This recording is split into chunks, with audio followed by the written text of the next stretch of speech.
Good afternoon, I'm Maricar Bautista. Senator Dela Rosa again defended Vice President Sara Duterte regarding the threats she issued early Saturday morning against President Bongbong Marcos, First Lady Liza Araneta Marcos, and Speaker Martin Romualdez. Dela Rosa said Duterte's threats are conditional, which means nothing will happen to the first couple and Romualdez if nothing happens to her.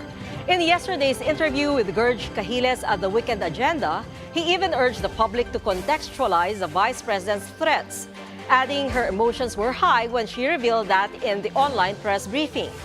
The former PNP chief, however, acknowledges the police's right to investigate the threat.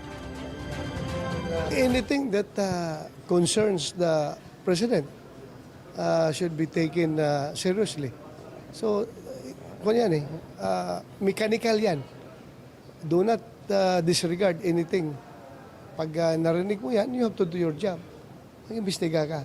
And I'm sure, meron silang ma-find out after their investigation. Bahala na sila kung anong ma-find out nila. In other news, Migrant Workers Secretary Hans Cacdac visited the parents of Mary Jane Veloso in their home in General Natividad, Nueva Ecija on Saturday. Cacdac said the visit to Nanay Celia and Tatay Cesar Veloso was to assure them that the government is ready to provide all welfare assistance to Mary Jane's family.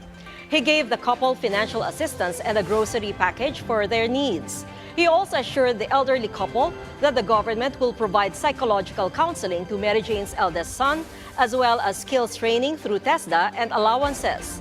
Cacdac was also able to speak with Mary Jane's sister, who is working in Riyadh, and has expressed her desire to return home. Cacdac said a migrant workers officer will reach out to her and assist her for her safe repatriation, hopefully before Christmas. Nanay Celia, meanwhile, thanked Cacdac and the government for the expected return of Mary Jane soon. The Department of Agriculture is requesting the Bureau of Customs to release to the Social Welfare Department the 580 metric tons of seized frozen mackerel.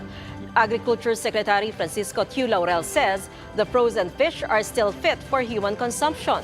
According to the findings of the National Fisheries Laboratory Division of the Bureau of Fisheries and Aquatic Resources, Laurel says this shipment would bolster the government's relief operations in areas hit by the consecutive typhoons.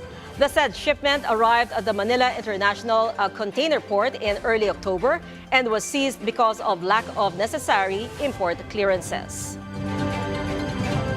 News overseas, the 2024 United Nations Climate Change Conference, or COP29 summit in Baku, Azerbaijan, has come to an end. The summit had adopted a $300 billion annual global finance target that will help poor nations to cope with the impacts of climate change. The deal includes a goal of raising $1.3 trillion in climate finance annually by 2035. Some delegates gave the deal a standing ovation, but not everybody are happy. UN Secretary General Antonio Guterres himself said that he had hoped for a more ambitious outcome. The representative of India said that she had requested to make a statement before the plenary, but the president of the summit allegedly hurriedly hit the gavel to end the summit. We are disappointed with the outcome, which clearly brings out the unwillingness of the developed country parties to fulfill their responsibilities. As we struggle to deal with climate change, the outcome proposed in the paper will further affect our ability to adapt to climate change, greatly impact our NDC ambitions and its implementation, and create further challenges to our resilience, and above all, will severely impact growth. India does not accept the goal proposal in its present form. Turkey and the European Union are supporting the arrest warrant issued by the International Criminal Court against Israel Prime Minister Benjamin Netanyahu and former Defense Minister Yoav Gallant. Turkish President Recep Erdogan said that he welcomes ICC's courageous decision and said that it should be carried out by all ICC member countries.